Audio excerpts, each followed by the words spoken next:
Pag Photoshop, photographer.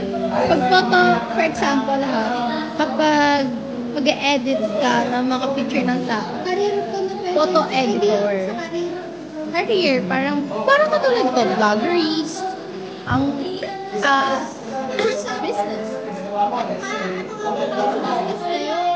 Ba't ka kasi maglalagay ng brand name ng business mo? Sa career. Ay, tinatawag doon. Photoshop. Sige, kaya mo yan. Hi, vlog. Sa school ako ngayon. Hindi siya makadecide.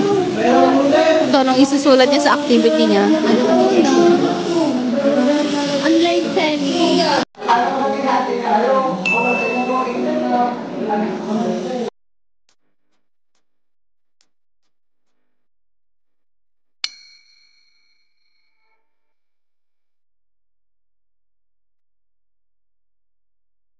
May activity sila, which is hindi ako kasali since irregular student ako. And wala akong klase nila ngayon. Mamaya pang alauna yung klase ko. Full day ako. Mamaya pa akong alauna. Dapat, tignan mo yung klase ko tuwing Monday ha.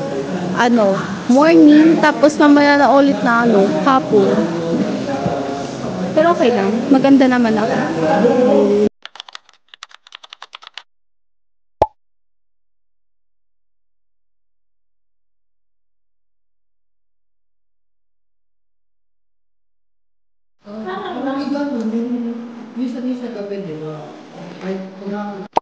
It's been 1 hour since waiting ako sa klase ko. Last one. Mamaya pa akong 3:30 uuwi. Engineering po kaya tayo. Hindi siya pwede magkakaligtad. Hello guys, nandito na ako sa school. Ito po yun. Example natin, tsaka ito. So, uwian ko na and uwi na ako. Ganun.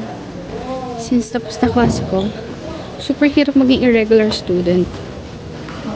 Kasi, iba yung oras mo sa mga kaklase mo. Ganun. So, I got home early. Walang tao dito sa bahay. Kaya, aalis muna din ako dahil magpapalit lang ako ng damit and kakain lang ako sa labas. Dahil kakatapos lang din ng school ko, I have to remove this contact lens. Kasi kailangan kong ipahinga ang aking eyes. Mamaya kailangan ko na rin magpahinga. Maglilinis ako ng mukha. Since I'm wearing makeup, ayoko namang matulog ng may makeup, diba? That's no for me. A big no. And, say hi! Hi! Hi! Saan tayo pupunta? Pizza, libre ko. Kung malaman nila. Libre niya daw. Hindi mo ako nililibre. Hoy, nililibre kita. Ayaw mo kasi ng lomi. Kaya libre mo yung pizza. Pizza, libre ka. Oo. Malami tayo. Wag na. Pizza na. Nag-offer ka naman na. Story time sa pagiging irregular student. Nag-start ako mag-aral sa STI when I was grade 11 and unexpected yung nangyari. Ang strand ko doon is digital arts. So, akala ko ang digital arts is for MMA, katulad ng multimedia arts kasi yun ang gusto kong kunin before. So, everything was going too well hanggang sa nung nag-grade 12 na ako. Nung nag-grade 12 na ako, lumipat ako to public school. So, nung lumipat ako ng public school, doon ko na nalaman na iba na pala ang tinitake ko. Here's why. Una, dahil ang sinabi sa akin ng mga teachers sa public school is pang grade 12 na daw ang kinukuha ko nung grade 11 ako, nung nasa STI ako. And I was like, wow, ang advanced na pala nila. Pangalawa, hindi accurate lahat ng subjects ko sa mga normal students. So, syempre ako, medyo kinakabahan, hindi alam ang gagawin, nagtanong na kung anong pwedeng mangyari. May possible pa naman daw akong mag-aral. Ang problema lang, I have to take back subjects. Example, kailangan kong pag-aralan ang pang grade 11 since tinake ko last year ang pang grade 12. Since I am an advanced student at may mga nalalaman na tungkol sa pang grade 12, nung grade 11 kong mga classmate, which is classmate ko ngayon, ay tinuturuan ko na ng mga napag-aralan ko pang grade 12. which means this makes me a student teacher, paminsan. So moving on, eto na nga. Hindi na accurate yung time ko sa mga kaklase kong grade 12. Ang time ko ngayon na pang Monday to Wednesday is 6:30 to 3:30. O, diba? Sobrang haba. Pero pag Thursday, half day lang ako, which means from 6:30 to 9:45 lang. Isang subject lang yun.